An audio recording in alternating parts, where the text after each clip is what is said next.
Hello, Eagles Nation, worldwide, nationwide.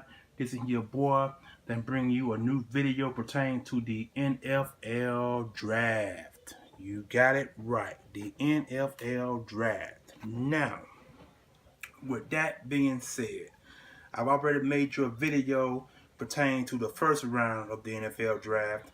I made you a video pertaining to the second and third NFL Draft. Now I'm bringing you a video pertaining to the fourth through the seventh. If you all paid attention and you watched the draft, you know how it happened, how it went down, all the trades, all the moving up, all the gathering of extra picks, and getting players that is decided on need, wants, for that matter. So, everything I've written down in this particular book, so I hope you all get a good understanding of what I'm saying and what I'm about to say and what I'm about to explain to you all about the NFL Draft between the 4th through the 7th.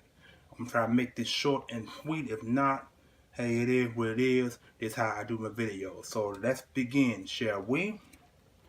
Now, but before I get to the 4th round, I'm gonna break you off with the 2nd round. We picked up a guy that we did that the Cowboys actually really wanted, but they weren't able to get because the Eagles jumped 2 slots ahead of them.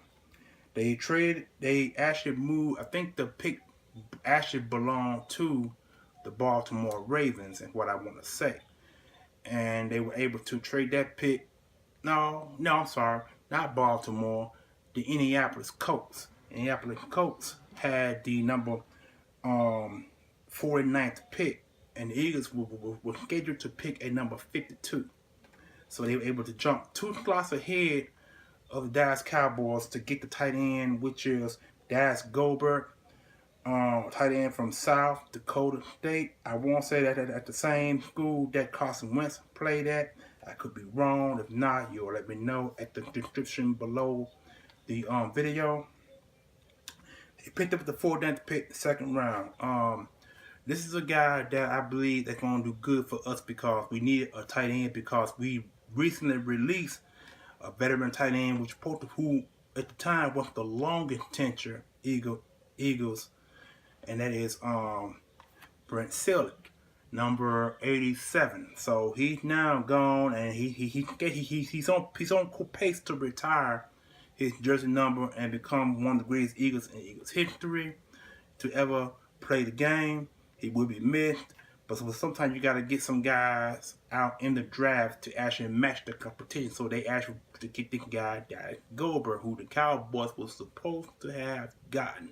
If you've seen the videos that was shown with the Cowboys was in their war room, and they were quite disturbed in a sense of speaking when the Eagles jumped 2 slots ahead of them to get the guy that's Goedert, the tight end, 6'4", 250-pound tight end who moves like a freight train, and the way he runs the field, he reminds you a lot of Brent Celek. So, enough of that.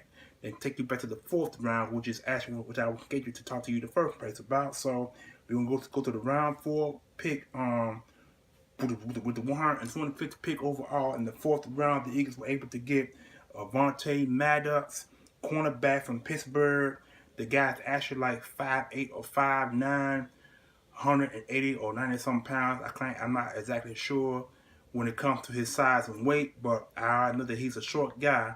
And the way that I've been seeing the highlights of the guy's actually pretty good in guarding the receiver or the slot receiver on the left or right side, depending where the receiver is actually located at. But he's good at that point of attack, but I think the Eagles are going to put him on special teams because he's also good at returning kicks and punt returns. So we'll see how that goes as far as him being part of the Eagles organization as far as the cornerback group, because we got one of the better cornerback groups in the NFL at this time, some young and old guys. So that being said, so we're going to have a whole mix of cornerbacks.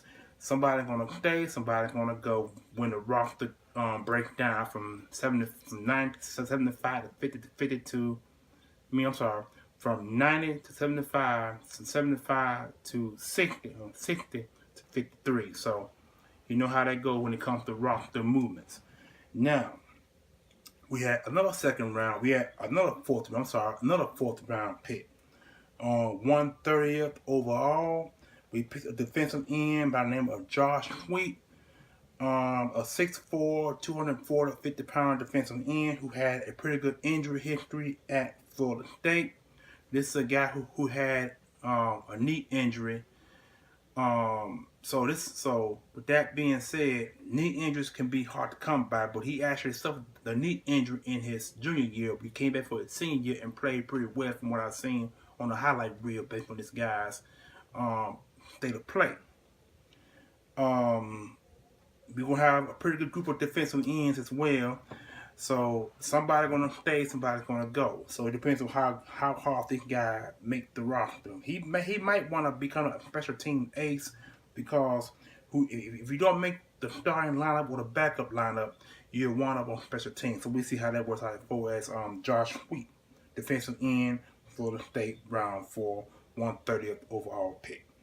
Now we're gonna take you back to the sixth round. The Eagles had a 5th round pick, one 5th round pick, and they trade that 5th round pick to move up actually in the round 2. I mentioned that as well, that 5th round pick, they gave it to the coach to move up in the 2nd round. So that's one of the 5th round pick they gave up. So they were able to get a 6th round pick, which is what they had only, and they picked up an offensive tackle by the name of Matt Pryor from TCU. He's also a senior offensive tackle. This guy played the whole offensive line, right tackle, left tackle, guard, both guard spots, and I think he played a little center. I'm not exactly sure, but the guy is actually 6'6" or 6'7", 200-pound offensive tackle from TCU. We were able to get that guy, and from what I've seen on the highlight reel, he's pretty good with his feet. You know what I'm saying? But you know, when it comes to the NFL competition, you gotta be very swift and stiff on the on your feet movements, blocking the defensive end or linebacker, depending who's coming up the A or B guys. So we see how they work out for as Matt Pryor. Now with the last and final pick, which was a 7th round pick, 233 overall. We picked up an Australian rugby kicker by the name of Jordan Mailata. I think that's his name, Mailata. Mailata. I think that's the boy's name. They got him listed as an offensive tackle, but I've seen highlight reels on this guy as well from Australia. The guy pretty much really didn't care. He said himself that if he gets drafted, it'll be good. If he don't get drafted, it'll be good as well. So I see this guy actually as a project because I'm not sure if he's gonna make the roster or not, but it will be a story if he does.